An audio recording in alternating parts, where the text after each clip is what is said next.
దేవునికి స్తోత్రం. ప్రియులారా, అలనాడు మన ప్రియులైన ఇశ్రాయేలీయులు అరణ్యంలో నుండగా వారు ఆయనను స్థిరపరచగలడా, ఇయ్యగలడా అని చేసిన మేలును మర్చి తిరగబడి శోధించిరి, సంతాపమును కలిగించిరి. అటు విధంగానే మనము కూడా ఇంకా ఇవ్వట్లేదు, స్థిరపరచటం లేదని తలపోయాక మన జీవితంలో వచ్చే కష్ట నష్టములను బట్టి, ఇరుకు ఇబ్బందులను బట్టి, శోధనలో నిరీక్షను బట్టి మన విశ్వాసము హెంచబడుతుందని ఈ సమయంలోనే పశ్చాత్తాపంతో మనము చేసిన పొరపాట్లను గుర్తు చేసుకున్న ఆయన తన వాత్సల్యతతో దోషములను పరిహరించి కోపమును అణచుకొని శరీరమై ఉన్నామని జ్ఞాపకం చేసుకుని తన కృపా బాహుల్యము చొప్పున మన్నాను కురిపించి దేవదూతల ఆహారమును సమృద్ధిగా నిచ్చి వారిని ఎలా తృప్తిపరిచినాడో అదే విధముగా మనకు సమృద్ధిని కలుగజేసి తృప్తినిచ్చి స్థిరపరుస్తాడు ఆ దేవుడు.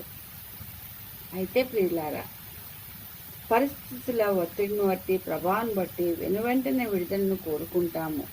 కానీ ఆయన యందు విశ్వాసముంచి నిరీక్షణ కలిగి ఆయన ఇచ్చు సమయములోనే సమకూర్చునని నమ్మాలి, నెమ్మదిని కలిగి ఉండాలి.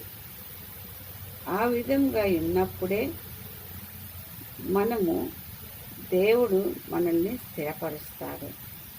కాబట్టి మనము కూడా యథార్థ హృదయమై కార్యముల యందు నేర్పరులమై నిరీక్షణ కలిగి విశ్వాసమును బలపరుచుకొని స్థిరములై ఆయన ప్రేమను లోకమునకు చాటుదాము.